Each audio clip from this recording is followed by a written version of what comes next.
Welcome to episode 6. I know it's a little later than Friday. It's now Monday of a new week. But, the school year has started. So as a teacher, I am very, very busy right now.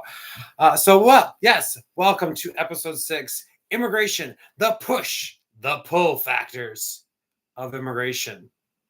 So I'm not going to focus on headlines today because there's going to be a lot of headlines probably to talk about for the Democratic National Convention starting today in Chicago. So let's just kind of dive right into this episode for today. So the main thing to understand about immigration is understanding the push and pull factors that go along with immigration. So really, where we need to start is kind of like the history behind it and why we have the immigration issue we do. So it's probably the best spot to really start with everything. So push and pull factors. Push factors are those that encourage a population to leave its home. Right. So think about that in comparison to like maybe your family lost a job and you have to move. Like, oh, mom or dad lost a job. So now we have to move from the community we're used to go somewhere else to find another job. That'd be a push factor in layman's terms to try to understand it in the grand scheme of immigration. Right. Probably some of us have experienced that in our lifetime, in our growing up. The other one is your pull factors are those that draw a population to another area or place. These are coming from the Oxford University press source. So a pull factor would be like, okay, so think about this. If you're looking for a new job, if you have a job already and you're like, man, I just want to put feelers out there just to see what it's like. And you get an offer from another company. It has better benefits, more sick pay leave. It also increases in your salary, and maybe it cuts down your commute. These would be like pull factors when it comes to immigration, right? So let's break this down. A push factor. Push factors are like negative. Think of it as a negative aspect that's taking place within that country or that area for that matter, because immigration can happen in a country itself. We have mass migrants coming from rural areas into urbanization. That's what we're going to get to later on in this episode. So push factors being the negative circumstances that drive people out of their countries of origin, right? So let that sink in for just a little bit there. It's the things that drive people out of their country. It's not they just want to cause harm here in the United States, like the message. They're animals. We're dehumanizing anybody. No, that's not it. No. Okay. So number one, there's violence going on in those countries, right? Meaning that crime rates have gone up. All right. Maybe the government isn't doing a job. Maybe the government's corrupt. Violence can be a slew of things, right? Insecurity. Maybe it's unstable economy, not jobs available. Maybe it's unstable government, coups taking place, right? Insecurity of the economy or the government could be a playing factor in the push industry to have immigrants come to the United States. You also have famine, right? Think about the Irish potato famine in the 1800s that drove the mass Irish migrants to come to the United States, right? So if we look at that aspect, famine could drive like, man, we just can't grow anything here anymore. Well, people are starving. So what do? They have to find a new location.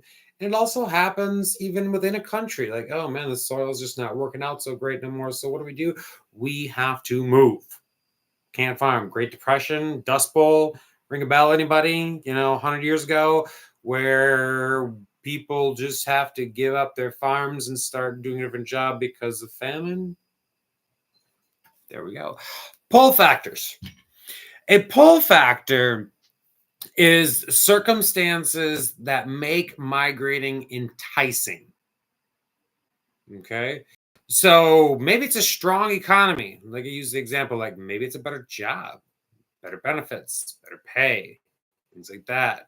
Economy's doing better, so let's go there. Well, the US economy is doing better than a lot of Central American and South American countries, so there's probably a pull factor there for them to come, plus the push factors that are taking place in those countries as well. Weak points in immigration enforcement. Yeah, we do have a problem, everybody. America does have a problem with this immigration system. Does it need reform? Absolutely, it needs to be reformed.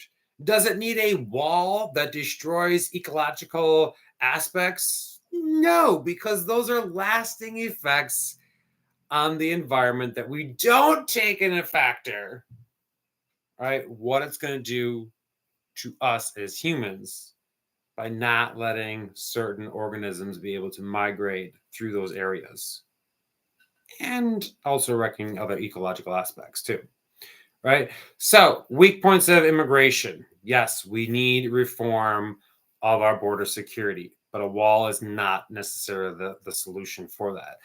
So, what else? The market for transnational smugglers who promise entry into the US. The pull factor. If the industry's good, then yes, they're gonna get people here. I'm not saying that's a good thing. I am not saying that at all. But these are one of the pull factors that are happening in the US right now. So let's dive into some of these aspects here of where this all started. So the world population of urbanization taking place. We've got from 1800 to 1980, the urban dwellers increased by 100 times, while the world population increased fivefold. So it means fivefold is referring to multiplied by 5 times. So if we've had 1 billion people in 1800, that means we have about 5 billion or so there. That's what that calculation would be. 100 times is literally doubling the amount of people, if not more, in that urban area. All right, that's a huge amount of aspects that are taking place. All right, so this means that urban populations doubled in size in 180 years. What this does is if you have that massive a boom, it threatens the severity, so it threatens and severely damages natural resources and the ecosystem that you've got there, which then causes issues for resources that you need to survive, which causes scarcity, which, if you understand economics, then scarcity is the lack of resources, and then supply and demand, it affects, it increases the prices that you've got there too. I know there's a lot right there that just took place, but simply as scarcity, if you don't have the resource, that price is going to go up, right? And also then how are you supposed to survive, right? So depleting resources because of too much urbanization taking place. So urban growth in less developed nations, right? U.S. is considered a developed nation. So urban growth in less developed countries or nations, I should say, before the 1900s occurred through colonial expansion, right? Columbus sails the ocean blue in 1492 there, right? However that saying goes. And what happens? We have this mass colonialization around the entire world for looking for what? Resources. They become scarce over time with an abundance of people in that area. Fresh water is a necessity to life. If you don't have it, then what are you going to do? So just keep that in mind, right? So what else we got? Western countries or developed nations held half of the world under colonial rule until World War II, right? So it's only since World War II that these countries, let's refer to Central America and South America, countries that are coming here in mass migrations to the United States, all right, have been independent. So less than 80 years, these countries have been independent compared to the developed nations that have been independent. The United States have been independent. We declared independence in 1776, right? We became a country under the Constitution in 1789. So we are not even 250 years yet of independence. So think about us compared to these other nations that are the migrants are coming from.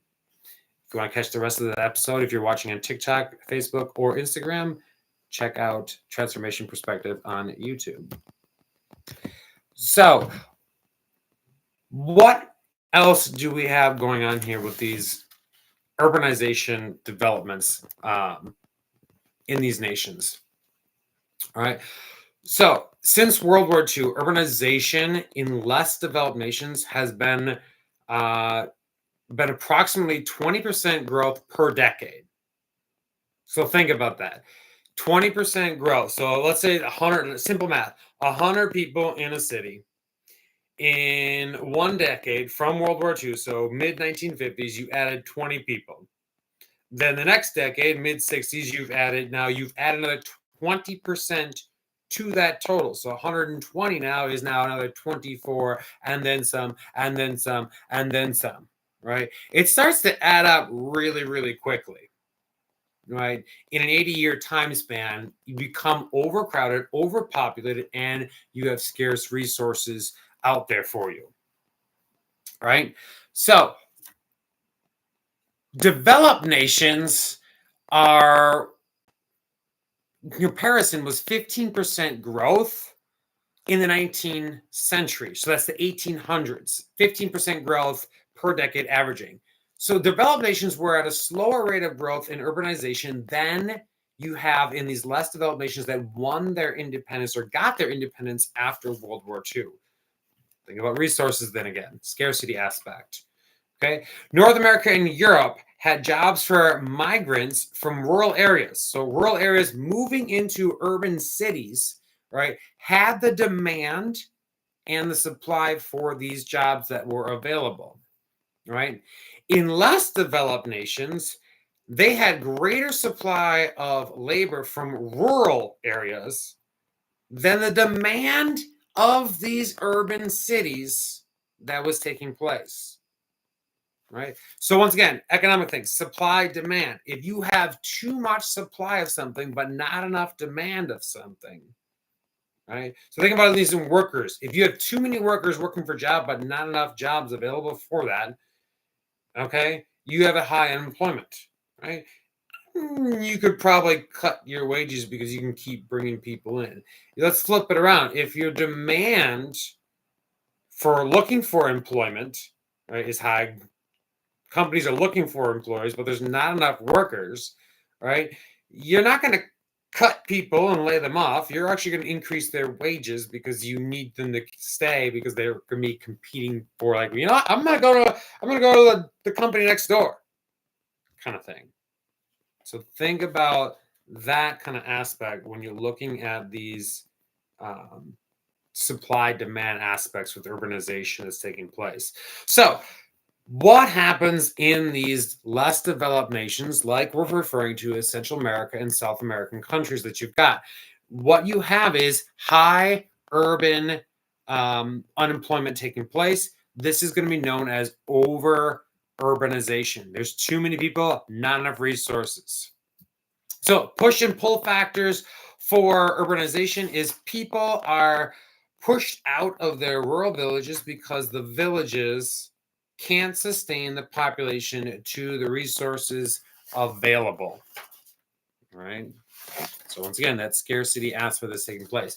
So poor rural villages are pulled to the city in the belief of better life with more opportunities for better education, employment, social welfare, support, and good medical care. This sounds like the American dream, doesn't it? And this is why people are coming to America, right? The American dream, I can do better. I can have a land of opportunity, a better education for my children. And the politicians are saying, we need to get back to the American dream. Well, you keep driving people in here because of that. I'm going to paint you a picture, though, everybody. The American dream is mainly just a concept embedded that came from the Declaration of Independence of life, liberty, pursuit of happiness, unalienable rights that it is.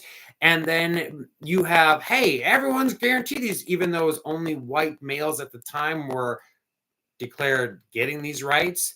Women were denied, indigenous people, enslaved people, even freed people that were in slavery did not have these rights. This is where the American dream comes from. Immigrants, if you ever talk to an immigrant, comes like, yeah, America, I wanted to come here because, I have a better opportunity, more money. It's great. Sounds great. It's painted like it's amazing everywhere else. And then they get here and they're like, this is not what I signed up for. This is not how it's told to me in my other country. There's the illusion. Okay.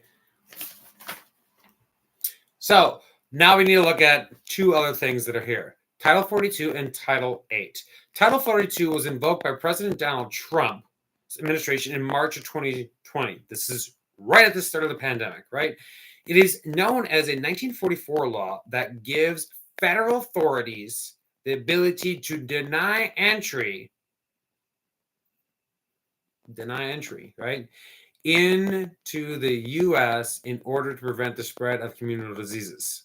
This is coming from the source of American University, Washington source. This is during World War II. We denied Jews coming here during World War II, sent them back to Germany, and then they were put into concentration camps. We put Japanese Americans in internment camps. Heck, we were on the clock to Chinese coming over during the 1800s to help build the railroads and stuff. Basically denied them any kind of civil liberties or basic needs, right? For that matter. Maybe not the last one. Okay? So, this has been around since 1944. 80 years now, right? Pandemic.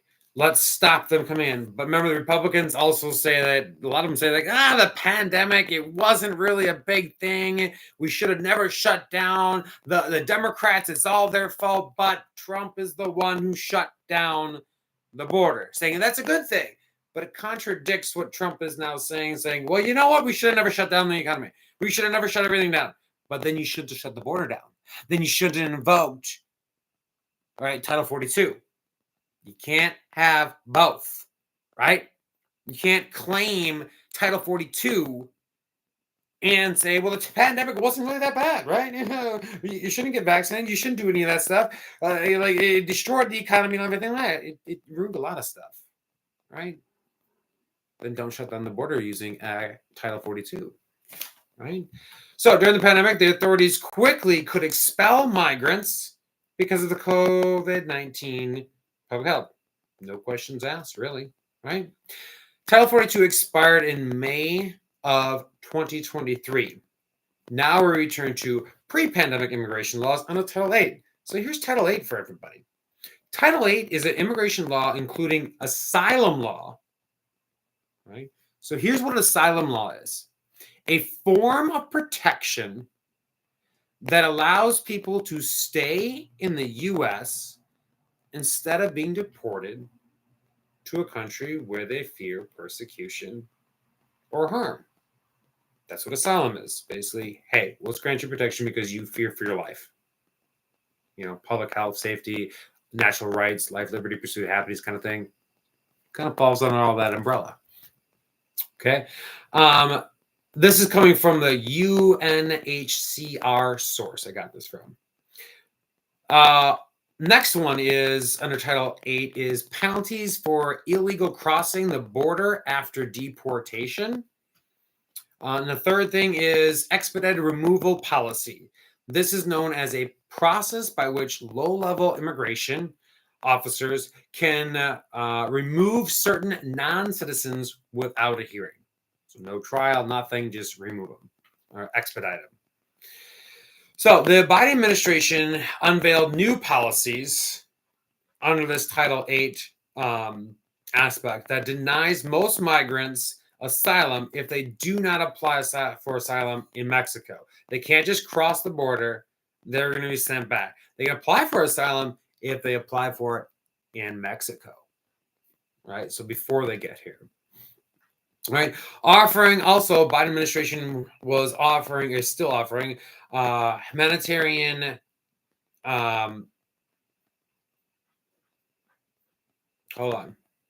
humanitarian parole for certain individuals.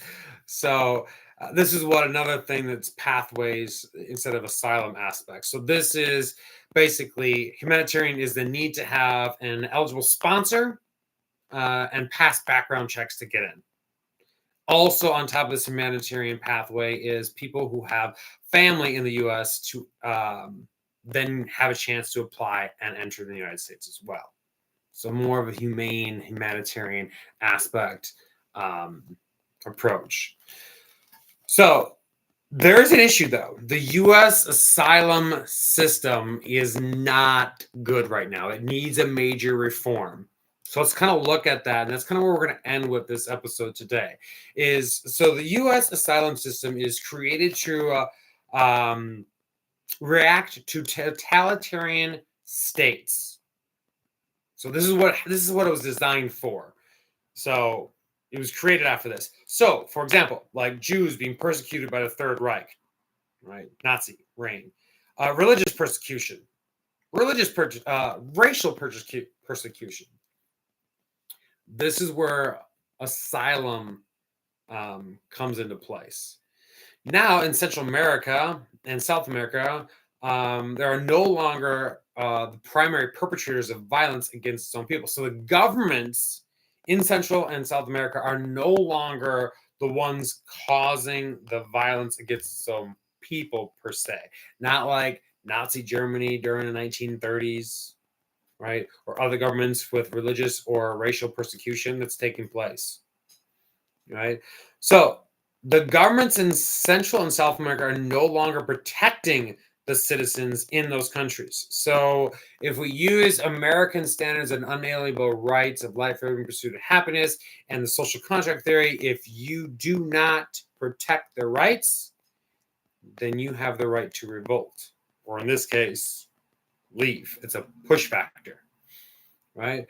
So the rise in non-state or state criminal networks, so it's like major government corruption or coups, right? Who are persecuting people in violent ways, but in ways, here's the loophole here, everybody, in ways that don't necessarily fit whom asylum law is meant to protect. I'm finding a way around the loophole, right? Okay. So the U.S. asylum system is definitely overwhelmed, unevenly governed state by state. What that means is if someone is seeking asylum in like Texas or Arizona or New Mexico or California or Florida or Louisiana, anything like that, it's state by state law. One state might grant asylum really quickly and more frequently, versus another state which might deny asylum and at a less rate granting them, right? So it's not really a uniform system we've got. And it's underfunded, which if you're underfunded, then why would you want to work for that and be someone there? So here's some solutions that are actually not being talked about on the campaign trail for reform of the asylum system in the United States. Some solution ideas that have been proposed but not being talked about here on the campaign trail is building up the asylum system by training. Training would be through a form of education, right? And appointing more asylum judges. So if we don't have, once again, supply is large, but the demand for asylum approval is low. It gets backlogged, right? We don't have enough to meet the supply that's coming in, right? And then building facilities and mechanisms for basically quickly processing these asylums. We don't have that either, right? So these are some things that are trying to be proposed to improve this immigration system. All right, we're going to end with this today. Border officials encountered 11 million unauthorized migrants from October of 2019 to June of 2024. I propose this question to the American electorate, those who are voters, who are going to vote and should vote, right? Is this: what push factors have happened in Central America and South America in 2019 to increase migration to the US. We already talked about the fact that the pandemic is an issue, was one of those things. This is what we're going to get into and talk about. And here's what I found in some research from the Migration Policy of Institute source. Economic and political challenges were compounded by the pandemic. If you are in a less developed nation and you do not have a stable economy or stable government, the issues just get compounded and become worse for those citizens. The US has a little bit more stable in the economy and the government, so we were able to ride the wave of the pandemic. There's also economic and political upheaval. Well, yeah, there's a lot of coups and governments collapsing, economies collapsing. This causes so much uncertainty, and people are like, I can't survive, I can't feed my family. So what do? I have to do what's best for me and my family. And lastly is extreme weather. If Republicans and Project 2025 are saying that climate change is a hoax, then why is extreme weather? Famine is a different thing than extreme weather, right? Just keep that in mind. Famine is definitely different than extreme weather. If we have this increase in extreme weather that's causing an issue, that is now a push factor. It's only going to cause more problems in the United States, where our resources are going to be depleted on top of the extreme weather that's taking place in the United States and all the migrants coming here. So there's a lot that has to be dissected. And that's what we're going to get into for next week. We're going to dive more into this immigration aspect, maybe look at a little bit of the history aspect and some other immigration laws, policies, and Supreme Court cases that have taken place over the course, so we understand this whole process.